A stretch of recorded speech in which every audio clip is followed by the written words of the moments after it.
This movie was originally supposed to be Schwarzenegger and Danny DeVito. Oh my god. Really? Yeah.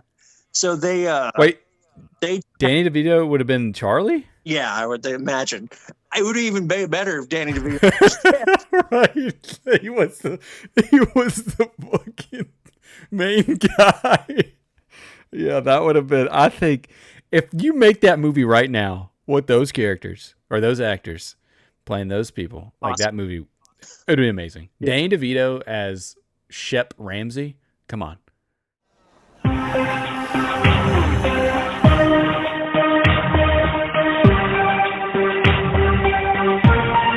They might be. They might be.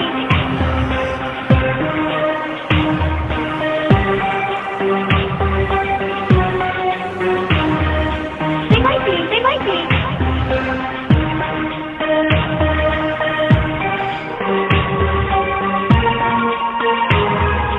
They might be. They might be.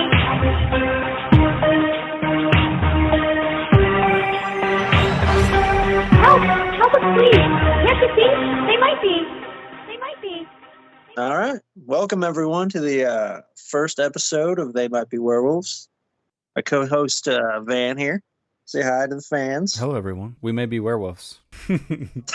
Solid delivery. Solid. So, our movie for tonight is Suburban Commando, starring the indomitable Hulk Hogan. Indomitable. That really sums up that. Beefcake, right? Yeah. So, first question.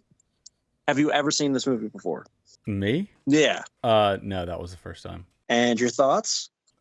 Worst movie I've ever seen in my life. Without a doubt. I don't understand what went wrong in writing of the film. the first 6 minutes alone have you scratching There's your no head. plot.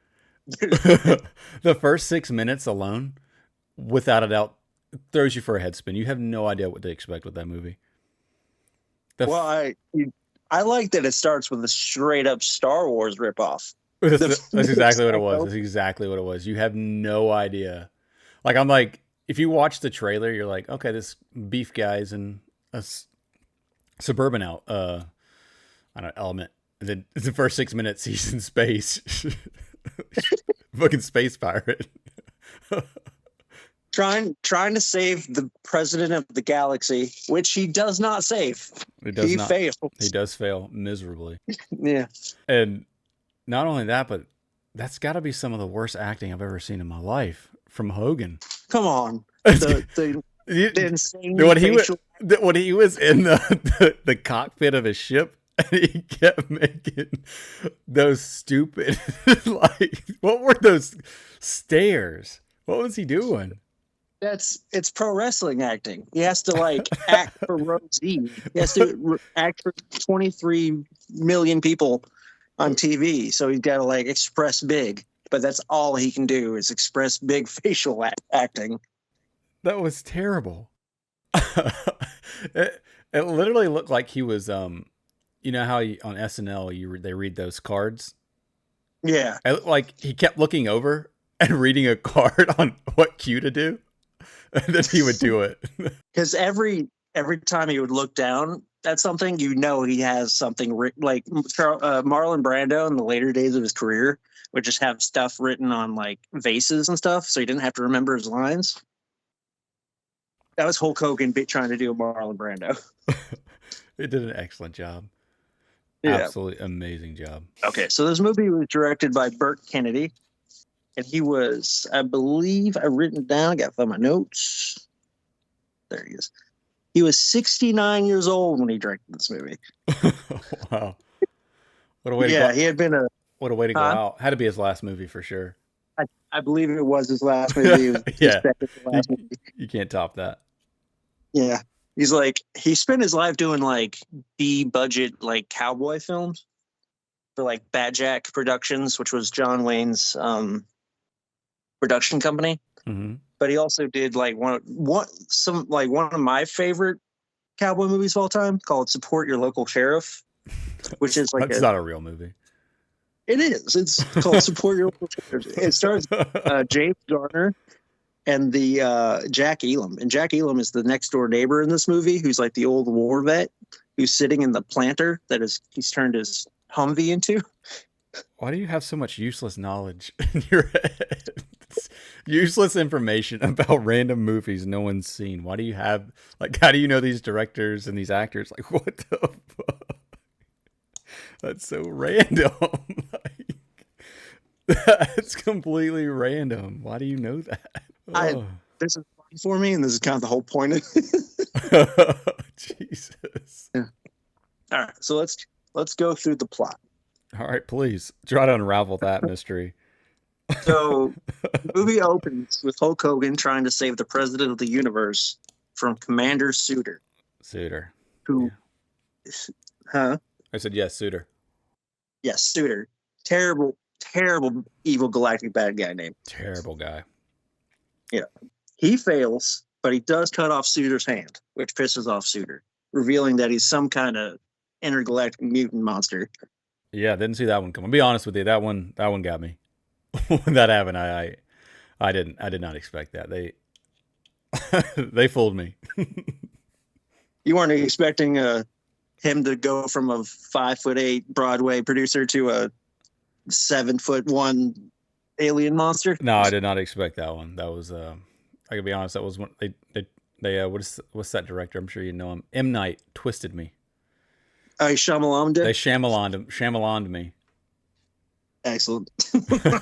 Continue. Anyways, he fails to save the president. The president heroically sacrifices himself so Hulk Hogan can get away.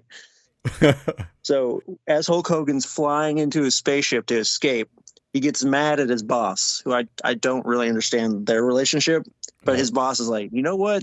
You should probably take a vacation. Yeah. And then he smashes his own ship and he crash lands on Earth. He is not happy about this.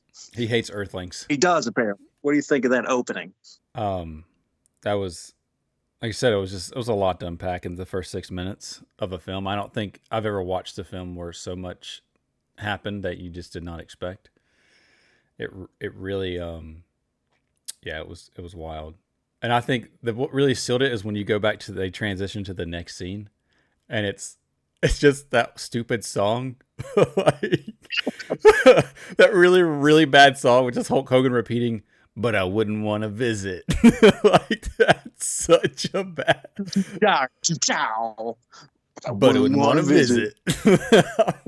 What was that? God, I don't know.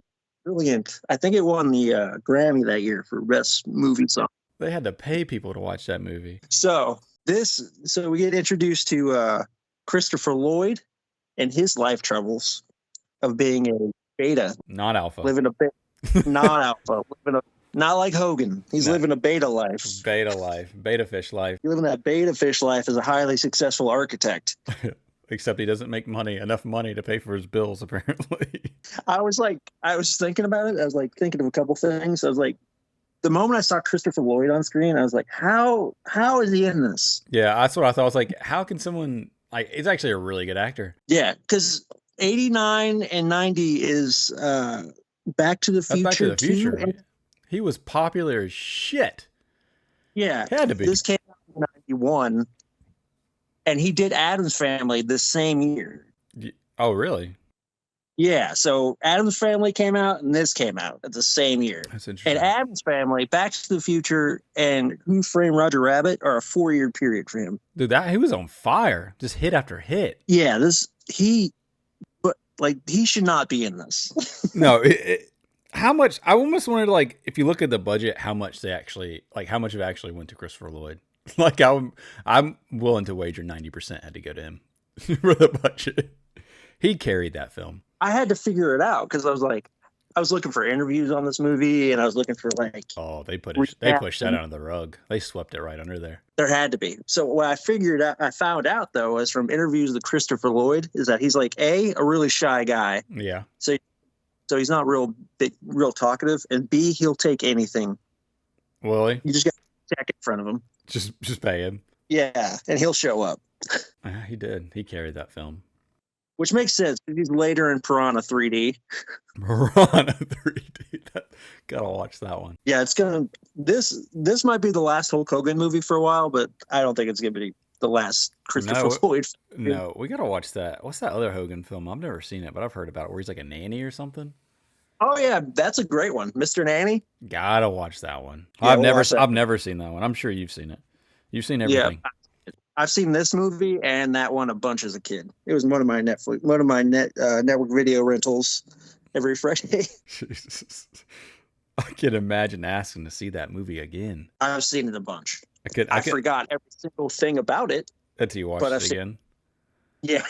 I also want to do Three Ninjas, High Noon, and Dragon. Three Ninjas. Ooh, what's that movie with the two guys? Dragon? Double Dragon? Double Dragon. I loved that film as a kid. Yeah, well, that stupid handshake they had. I try to do that with so many people. They're like, you dumbass kid. Yeah, no one wanted to do it with me. Well, the fourth Three Ninjas sequel has Hulk Hogan in it. Oh, yeah. That's right. So that'll be on the list. It's got to be. What about Rocky? Did we venture down Rocky? He is in Rocky. He is in, so his filmography up to this point is Rocky 3, No Holds Barred, which is Dookie. Right. Gremlins 2. What? Yeah, he's a cameo in Gremlins 2. I do not remember that. Yeah, the Gremlins stopped the movie midway through, and the audience watching Gremlins 2 includes Hulk Hogan. So Hulk Hogan gets up and threatens the Gremlins to restart Gremlins 2. Oh, wow. That's okay. You've never seen Gremlins 2? I don't remember it. I've seen it. Yes, I do not remember it. Yeah, it's pretty awesome. So we're introduced to Christopher Lloyd in this film. And I was like, how is he in this? And then Shelley Duvall shows up, and I was like, how is she in this? Right. She's actually, I mean, I only seen her in like one other thing, and I think that was Popeye. Yeah, well, she was famous for multiple films up to this point. Maybe in the early 90s, she wasn't quite the late 70s, 80s actress she was, where she was doing The Shining, Nashville, Popeye. Oh, Shining. She was in that. I don't think I've ever seen that film. I'm going to be honest with you, I've never seen it either. What? I'd have figured you'd love that. That's a classic, apparently. You know all the classics. Yeah. Well, I am a Kubrick fan, which is weird. I should watch that one, but like I've never gotten around to like sitting down and watching it. These directors. It's weird that you know that. Like, that's completely weird, but I like it. I love it. That's you. You do. I did some research for this.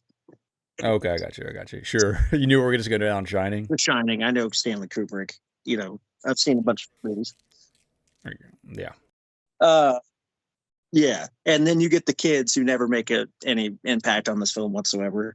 Right. Yeah. Like I couldn't even tell you their names. Couldn't tell. I don't think they have. I think I saw the girl said like 2 words to the film. Was it? I think they just said his name a bunch. Shep Ramsey. Yeah, Ramsey, Shep, Charlie. They said Charlie a lot. She goes to seduce her husband. Is that a common thing in the 90s? She was seducing her husband? Yeah, when he came home from work, being all distraught. Oh, yeah. And he actually said no to her. Yeah, why does she have a wig on? Yeah, that was different. I don't know about that one. I don't know. So the movie establishes that Charlie is not making his money at his work because he's being cucked by his boss. Right. That's exactly it. Well, she was actually pretty popular, the boss. I couldn't tell you his name, but I'm pretty sure you had the name available. Larry Miller. Yes, I figured you had the name ready to go. So every time Larry Miller is on screen in this movie, a smile comes to my face because he's such a professional. He really is. Yeah, he's amazing in this because he's borderline racist the whole time.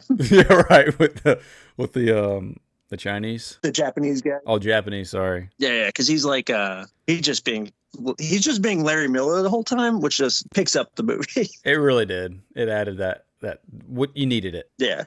The Japanese businessman played by Richard Narita, who has an entire career of roles like this, where he just shows up as Japanese businessman.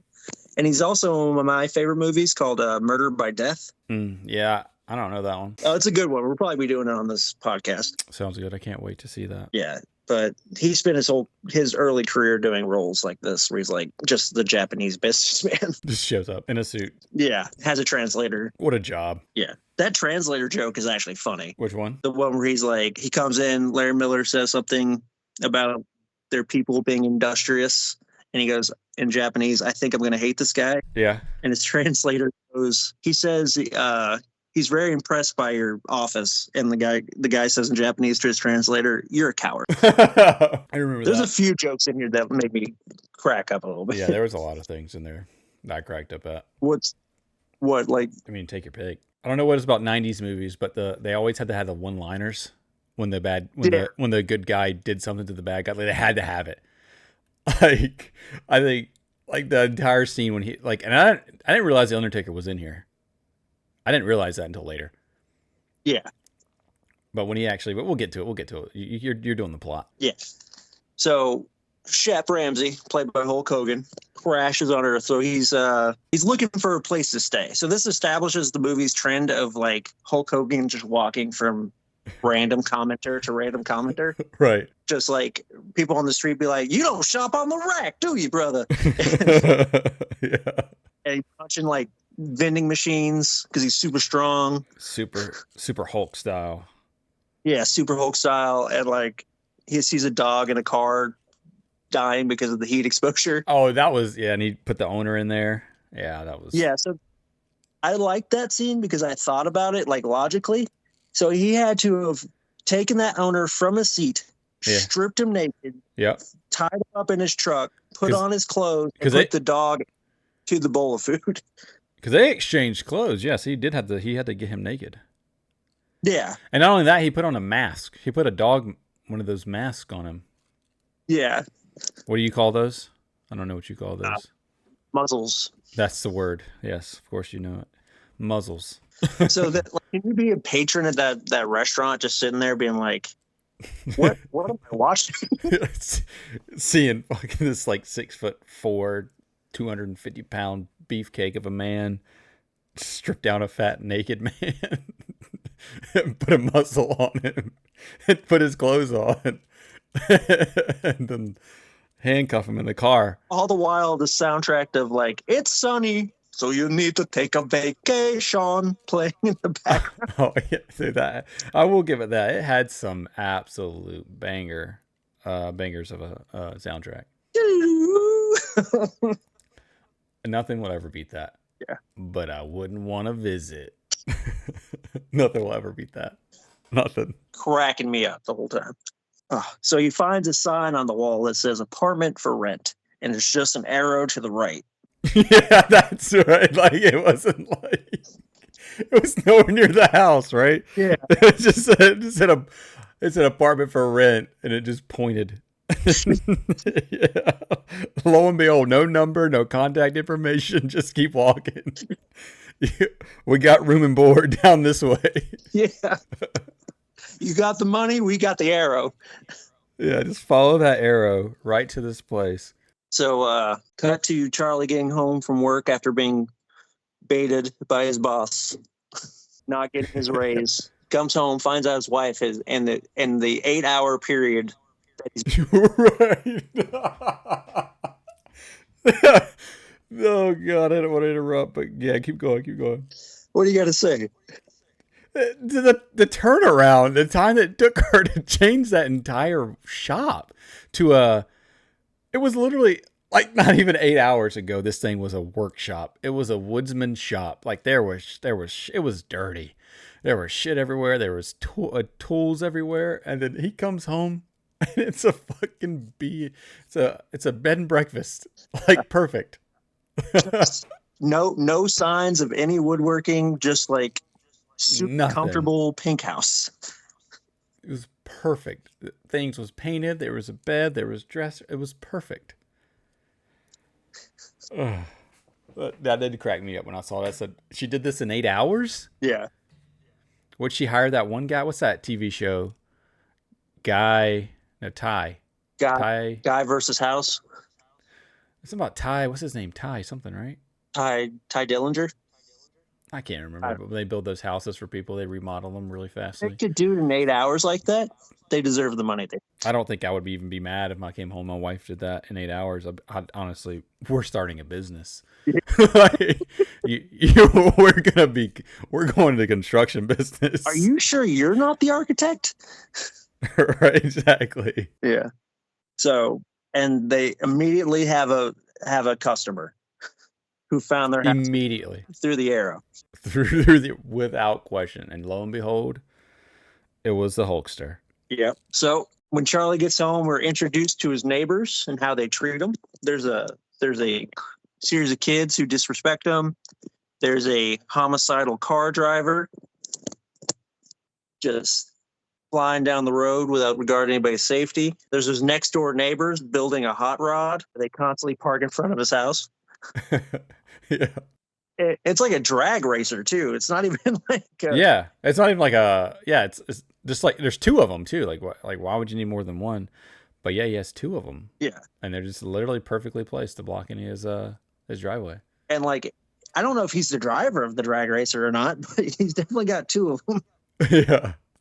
That actor, the neighbor, is played by Dennis Berkeley, and Dennis Berkeley is most famous for being the principal on King of the Hill. Really? He looked familiar to me. He looked like he was the guy from you can obviously tell me if I'm wrong, but Son-in-Law. Remember that movie with Pauly Shore? I think he is. Son-in-Law. Now that you he was in that, he was that bad guy in there. Yeah, Pauly Shore. He was that Shore. Yeah, he was the other work hand that would try to sabotage them. That is him. I think that is him, Dennis Berkeley. Let me see. That's where I met him from, or where I remember his face from. That's the only thing I ever saw him in. You are correct. That is Dennis Berkeley. 1 point for me. Nice. I know more trivia than you. Excellent. That's here. But yeah, that's the Dennis Berkeley. He's the best joke in the movie, I think. And they know it because they put it in the trailer. Oh yeah, when it was like when Hogan comes over there to confront him. Yeah. He's like, it's a 90s. We're not gonna do any of that. We're gonna sue your ass. Yeah, he's like, what are you gonna do? Drag me through a hog pen, beat my face in? Like he's like really like getting excited about it. Yeah. And he's like, no, man, we're just gonna sue you. Yeah. We're just gonna sue you. It's the 90s. That was good. That was probably one of the best ones in the. Yeah, it's probably the best joke in the movie. That and I Was Frozen Today is pretty funny. I Was Frozen Today. Yeah. Yeah. That's the meme worthy one on this film. Okay, so we're at that part. The kids are introduced. They're having dinner. They smash cut to Hogan holding the two children up by the backs of their shirts. Oh yeah. Are these yours? Drop my children. Bam. Drop my children. Shelley Duvall halfway to a Dr. Phil interview nobody wants to watch. Yeah. When the boy drops, you can see the handle on the back of his shirt. Oh, can you really? Yeah. Like I'm gonna have to go back and check that out. I didn't sketch that. Yeah, you can see the handle on the back of his shirt. But to be fair, I watched this on YouTube and the quality was absolutely terrible. Well, it was either that or I lent you my DVD. Oh, and we just couldn't do that.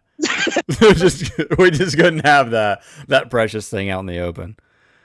We just couldn't do that. I had to watch the really bad quality things. Like I literally I could count the pixels on the screen. It was that bad.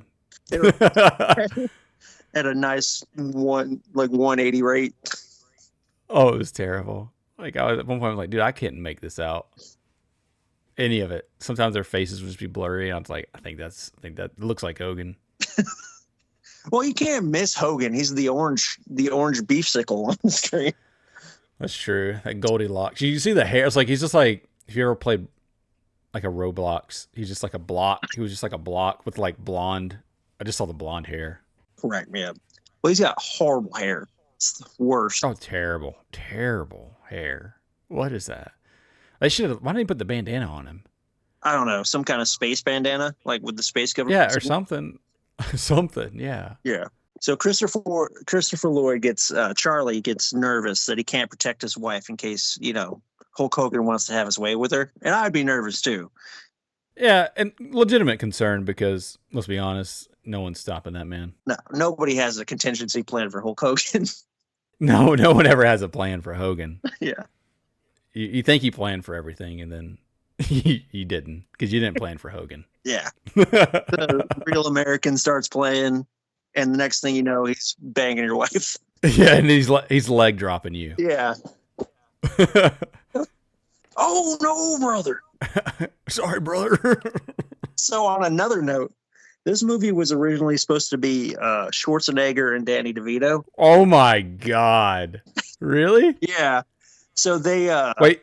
Danny DeVito would have been Charlie? Yeah, I would imagine. I would even be better if Danny DeVito.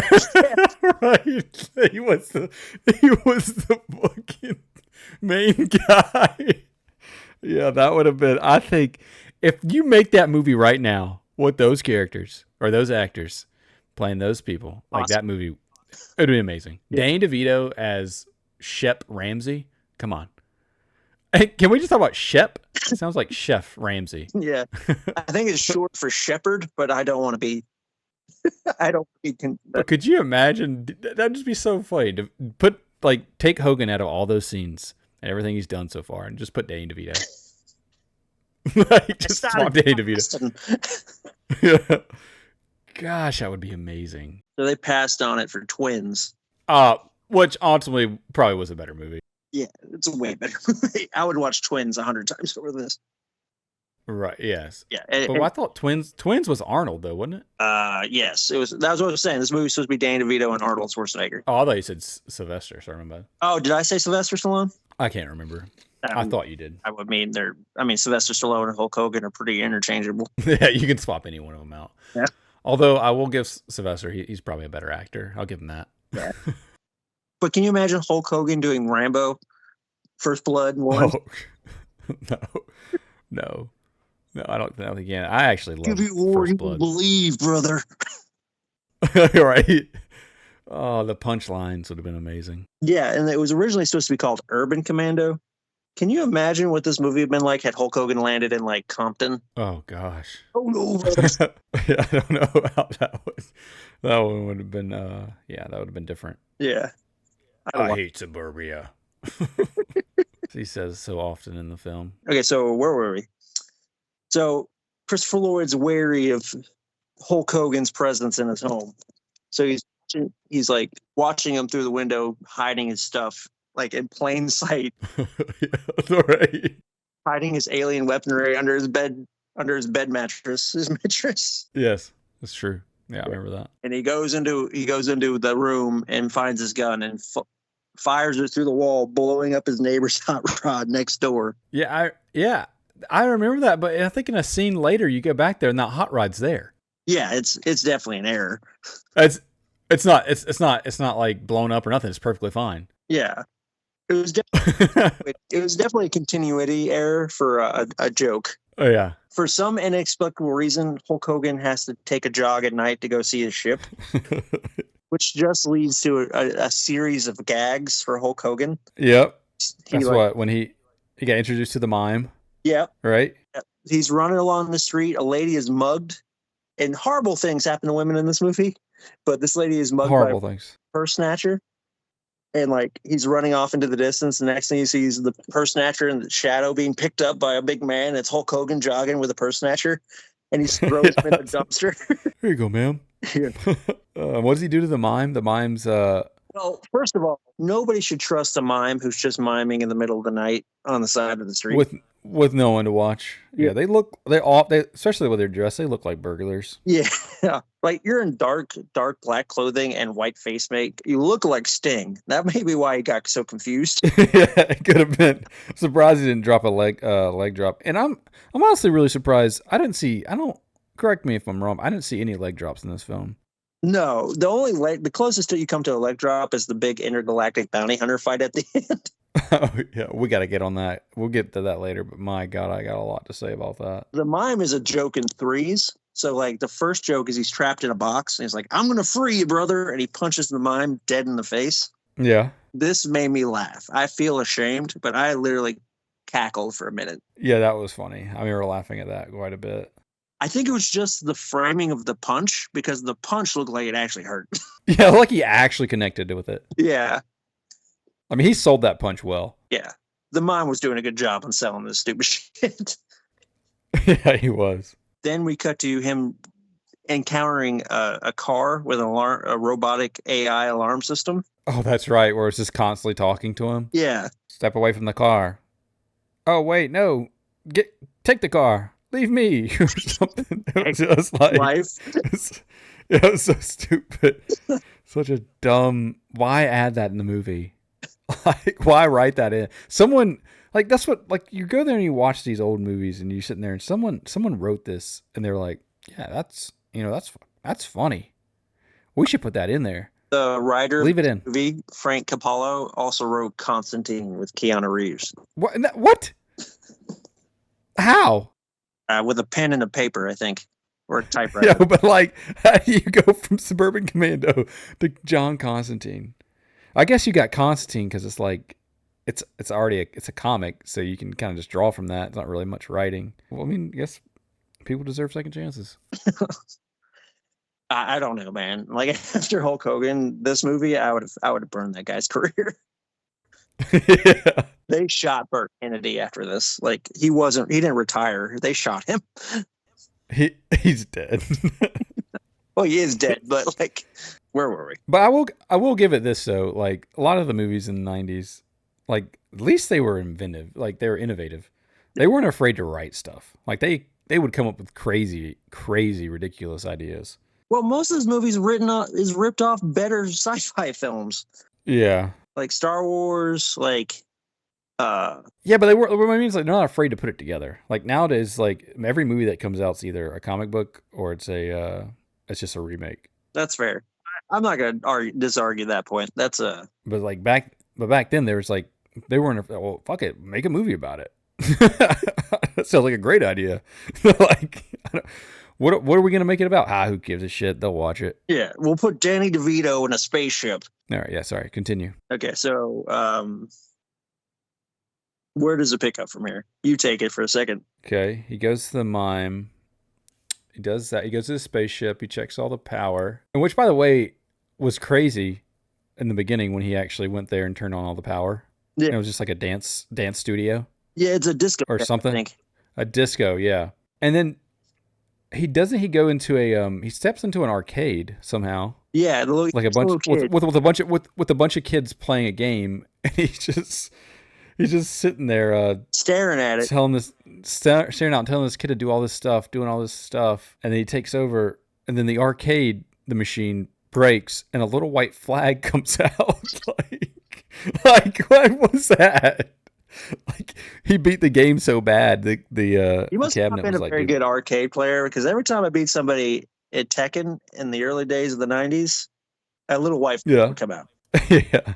It would scream, Eddie Gordo wins, and then a little white flag would pop out of the machine. And then after that, you have a bunch of... Well, then I think that's when the bounty hunters found out where he might have been located because of that gun, right? Well, what happens is Christopher Lloyd follows him and finds his battle armor. That's right, the battle armor and the lady. Yes. The most awkward battle armor I've ever seen in a battle armor. Worst armor I've ever seen of anything. It looks literally like an old school power glove, like Nintendo. I think it is power glove. Cool power glove. That's literally what it looks like. It's like a power suit from Nintendo. Christopher Lloyd puts it on, ends up saving that lady from gang rape. Pretty much, yes. I wasn't going to go that far with it, but yes, she was about some stuff was going to happen to her. He ends up saving her. And he drops that gun, right? Yeah. His special gun. And then those space pirate bounty hunters are able to track that location. Yeah, through suburbia. Yeah. She's about to be horribly assaulted by these two men. And then I think after that, you just keep going through the same cycle, just rinse and repeat for a couple, about 5 minutes or so, where he gets the mime, does a couple little crazy stuff, and just keeps recycling for a little bit. Yeah, it's mostly him going through gags. It's most and where he tries to save the cat. He tries to save a cat. My favorite scene, I think I laughed so hard at this scene. It's the best scene of the film. Was the melon scene. with the old lady. That was, without a doubt, I will tell you right now, I rewound that and watched it probably 5 times. I laughed so hard at that part when she's like telling him how to jerk. How do you pick out a ripe melon? Well, you just squeeze it a little bit. And he fucking squeezed it and shot all over her face. And he's like, "Oh, I think I found a good one." Walks off. He does. Just fucking leaves. He does all this violent shit stuff to people, and he just walks off. He spends the whole movie just being a jerk. Yeah, that was so funny though. That melon exploded, got all over that poor lady, and I just laughed. I laughed so loud and hard. That's how I felt. Yes. The mime getting punched scene. So then eventually it turns out where they keeps recycling, goes back to his ship, notices the gun is gone, automatically assumes it was Charlie.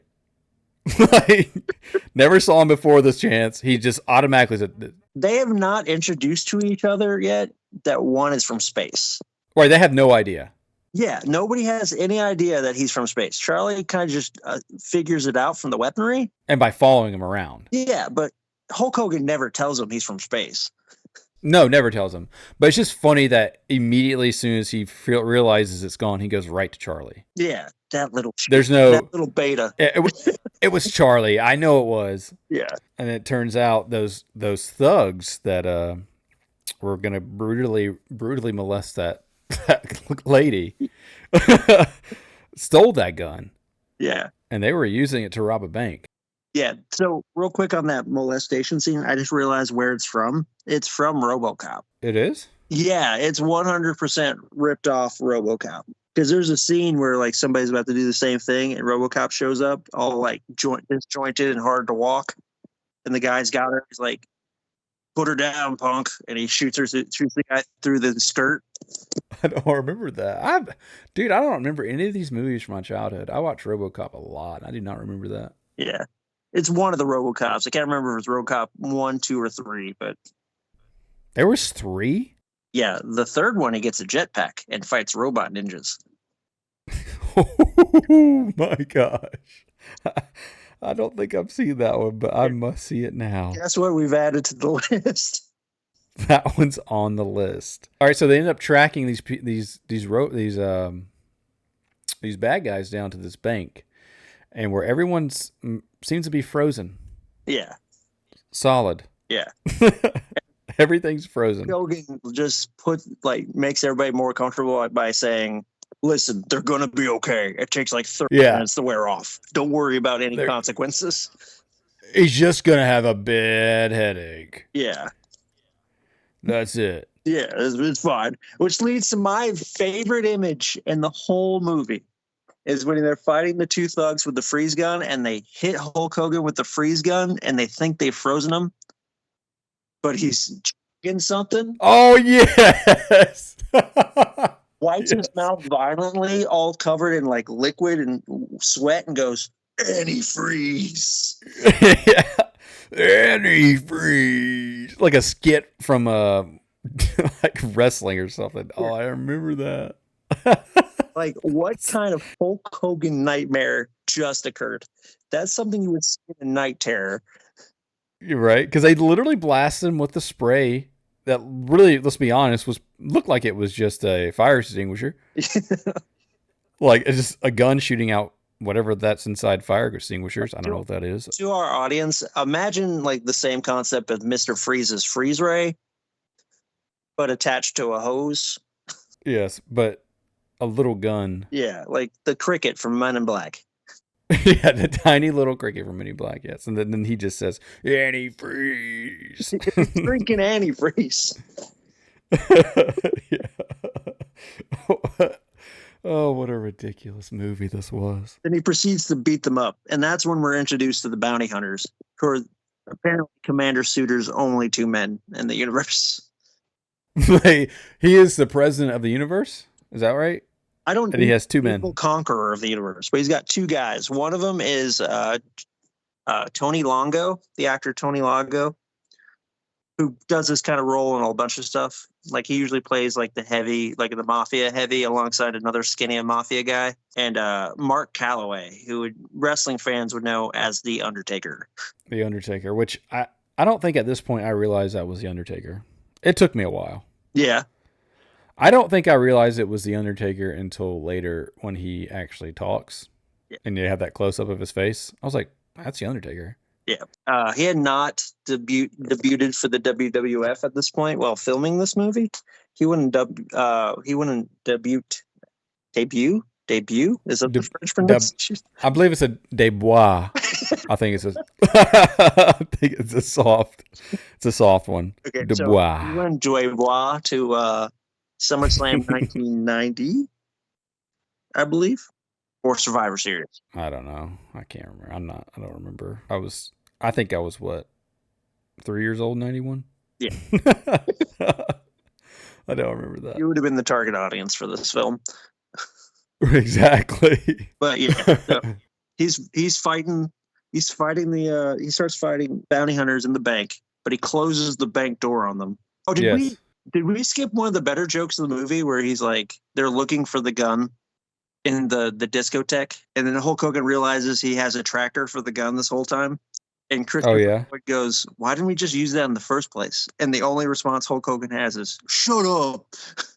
Shut up. Oh yeah, shut up. Yeah, he just rips off the door. Yeah, and then goes to the unlocked passenger's door. Yeah. So he locks them in there. Yep. So they're running away, and then Hulk Hogan explains he needs the Deus Machina, which is the crystals that Charlie's boss happens to have as some kind of trophy. Just by happenstance? Yeah, just by happenstance, he has alien space crystal trophies. Yes, the exact crystals that they need. The exact weight and crystals they need. Yeah. The movie's just trying to make any excuse to bring Larry Miller back into it. They gotta get the heavy hitters in there. They paid for a certain amount of screen time. They gotta get them in it. Yeah, Richard Narita and Larry Miller, and so his boss is having a party to impress the Japanese businessmen, so they can like build a building for him, and he can take credit for it. And they're like, we got to get these crystals that are at the party. So they bring Hulk Hogan in a tuxedo to this fancy architect. Oh yeah. And there's nothing more out of place than Hulk Hogan in a tuxedo. Yeah, nothing out of place. Looking like a steroided penguin. Yeah, that's exactly what it looks like. Like I didn't even think they made suits that big. Anyways, Larry Miller is. Did you catch the racist drink joke he makes to the Japanese businessmen? What did he say? So he's like, they're talking. He's like, this is champagne. You know, maybe we should get a round of kamikazes for the table. Oh yeah. Oh my God, that's funny. I did not catch that, but God, that's funny. He's like, just for tonight, it's a special occasion.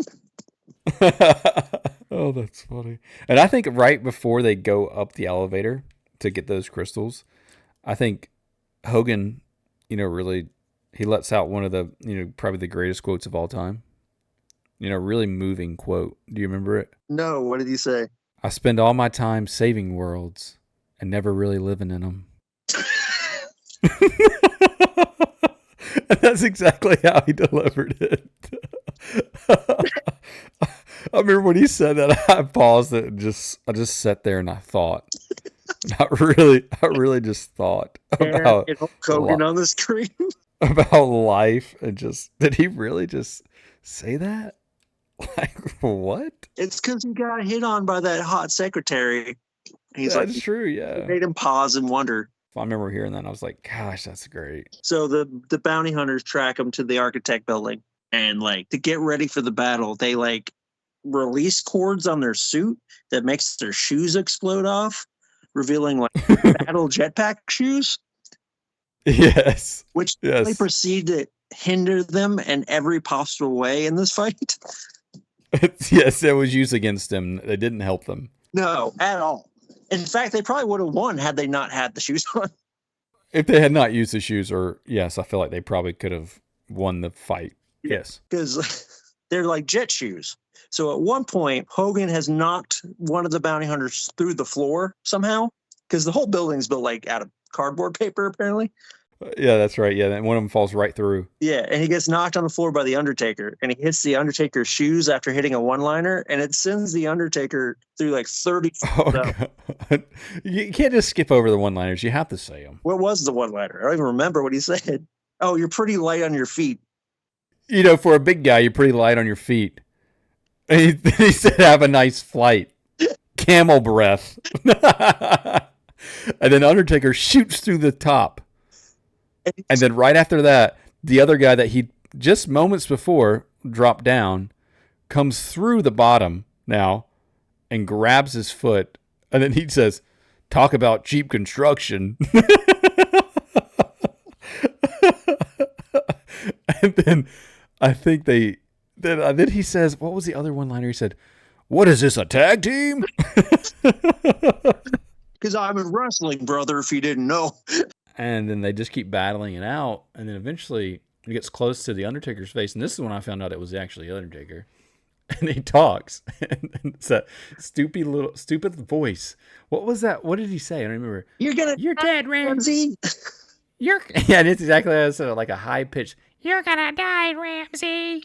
Just like this 7-foot dude. And then they proceed to battle. Well, I want to talk about the Undertaker shooting through the floors, going up through each floor. He ends up going into an occupied toilet. There's a woman on that toilet seat, and his head there is right up through the toilet.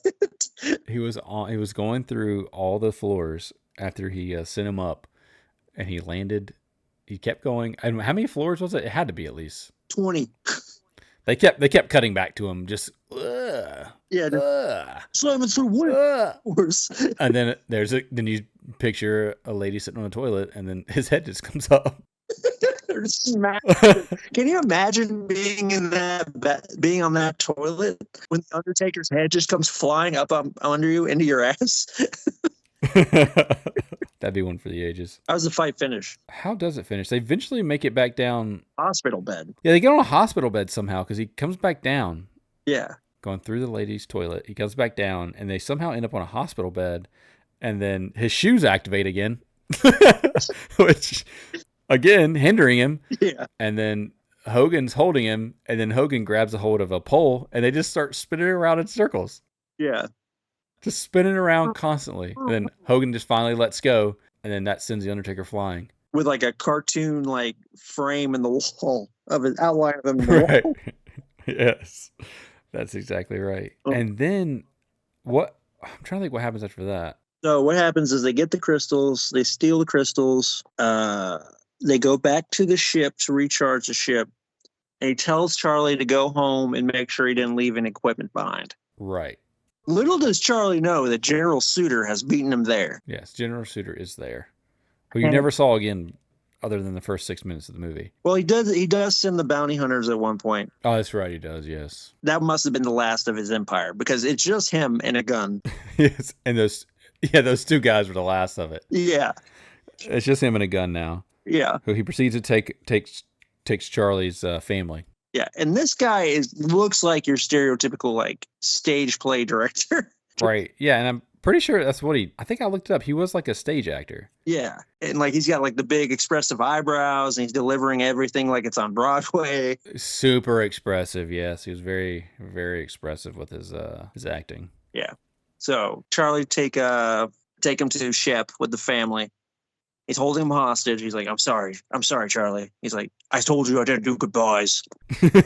Yeah. And then Suter reveals his evil plan. And then Shep's in the ship, and he activates the self-destruct. Yep, he activates self-destruct, which is like, how long's the timer? It was like 10 minutes, but like they kept flashing back to it, and it just seemed like it was like not going anywhere. Yeah, he gets out of the ship. He makes some deal with the guy. He lets the family go. And then Charlie comes back and hits Suter with his Yugo. Yeah, that little car. Yeah. And Suter gets up fine. He's like, oh, this is the best you got. And then Charlie at some point punches him in the balls with his robot power glove. With the power glove, yes. And then he turns into the lizard man again. This makes him so upset that he turns into a 10-foot lizard man. Oh, and then that last fight between Suter and Hogan was probably some of the best choreographed fight sequencing I have ever seen in any film. I believe it was, go back and rewatch it, but I'm pretty sure it was literally just over chops, like wrestling, over and over again. Yeah. Like, that's all Suter did. And then every time he knocked him down, he would cheer. That made me laugh so hard. Every time he hit Hogan, he lifted his arms in the air and started cheering. I shit you not. I'm not making that up. That's exactly what he did. And then, like, was he going to do something else? Nope. He's just going to overchop him again. And then cheer again. Like, that's the best, like, choreographed fight we can come up with. Like, there's no punches. There's no throws, no body slams. Literally, the guy just keeps chopping him on the head. And the shame is the suit isn't terrible. No, it's not. It's not that bad. Yeah, the suit's pretty good. Like, I like a good monster suit, and this one's a good monster suit. It fits some 8-foot tall dude. Yeah. And they obviously they spent their budget wisely. I don't know what their budget was for this film, but they spent it on the right things. Christopher Lloyd, Miller, and the suit. Yeah. And the special effects. My God, the special effects of the flying ships were probably some of the best I've ever seen. They were pretty amazing. Like those ball ships that looked like X-Wings if they were fat cousins of the X-Wing. Yeah. And then what does he do? I'm trying to think. Doesn't he go into an electrical outlet or what? Yeah, the electrical outlet. And then it turns back on the disco ball and it looks like the guy's dancing. He's doing the Thriller. the giant lizard's doing the Thriller. That's exactly what it looks like. And the building explodes. Yes. Because of the ship, which makes me think, what ship is he flying away in the end? It's got to be the bounty hunters, right? They don't ever say it. Yeah, but that has to be it, right? It has to be. And so after that fight, throughout the whole film, Hogan's outfit was some Timberland boots, blue jeans, wife beater, and then like a Crocodile Dundee vest. That was his outfit. And then on the last scene, right, like the scene before last, he comes through with a blue long sleeve like turtleneck, and And he goes to get some ice cream, and the ice cream truck driver's like, "Fuck no!" Excuse my language, and takes off. Yeah, like what were the pants that he was wearing? The purple one? Like they were like purple, gold, yellow. Like they look like what is that? Like he hadn't worn anything colorful at all. Then all of a sudden he's rocking that. I have no idea. It was the most obnoxiously 90s thing I've ever seen, and on Hulk Hogan, it becomes even more obnoxious.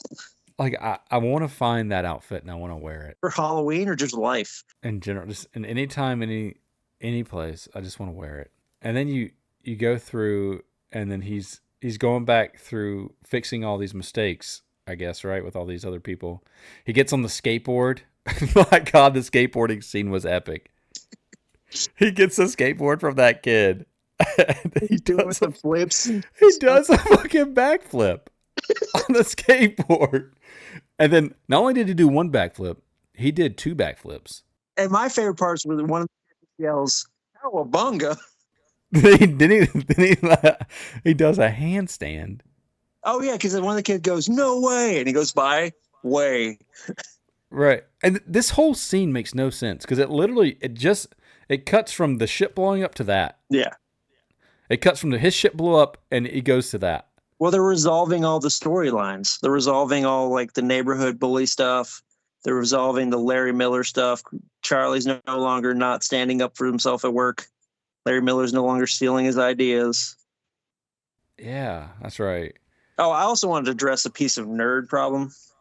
So Larry Miller is talking to the Japanese businessmen like early in the morning after the party because they're still there, and he's like waiting for Charlie to get back. He's talking about Raymond Burr and Nick Adams. He's like, Nick Adams wasn't in Godzilla. It was Raymond Burr. And I was like, Nick Adams was in Invasion of the Astro Monster, which is a Godzilla movie. And he was also in Frankenstein versus Baragon. So shut up, Larry Miller. What did he say that? It was when it was at the very end. It was just bugged the hell out of me. He was just trying to name Japanese movies, and all I could come up with was Godzilla, Mothra, and Rodan. Those are pretty solid ones. And then after he does all those backflips with the skateboard, then it does another epic transition into He's back in full gear on top of a tower. Yep.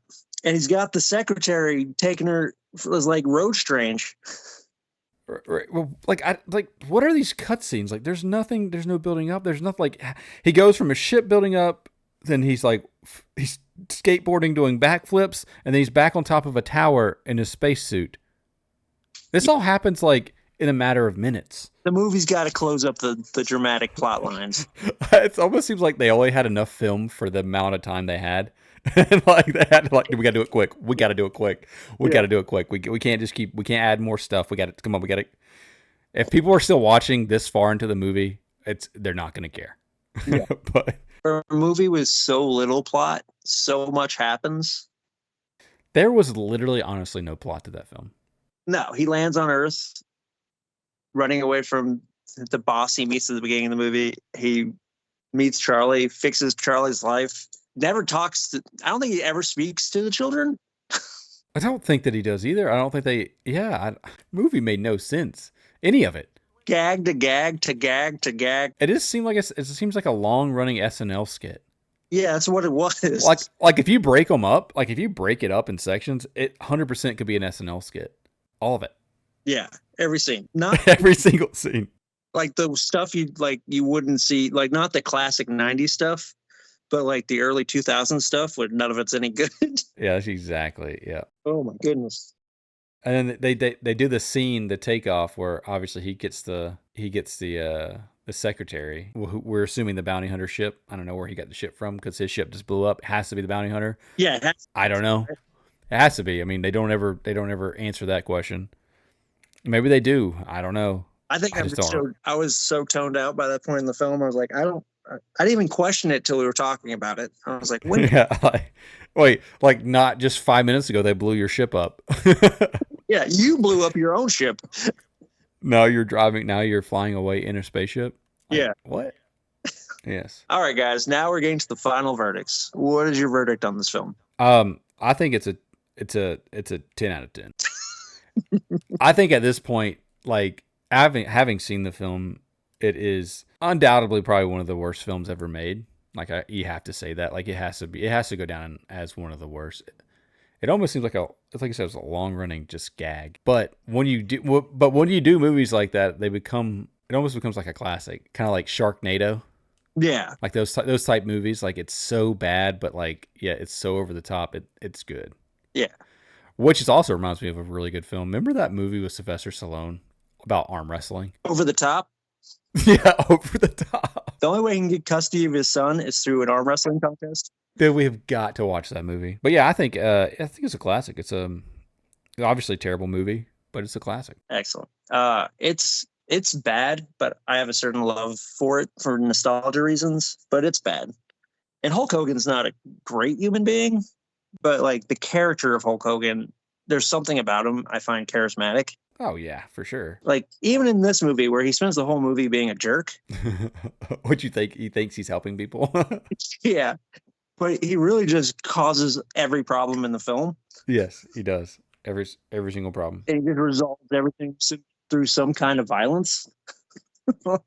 Just being bigger and stronger than everyone. Like when he's lifting those weights in his front yard, like they're just the machine broken apart and they weigh less than the actual weights. Yeah, he was just pumping them out. Yeah. Which weren't even like, they looked so, like, I don't even know, he was doing this like tiny little, like he wasn't even doing full like range of motion. No, he was just. Oh, that brings me to another thing about Hulk Hogan's acting in this movie. Why every grunt or noise sounded like some kind of sex noise? Yeah, he'd be like, oh.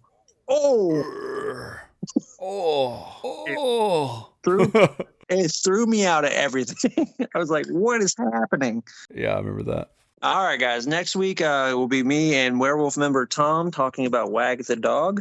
Hope you guys tune in.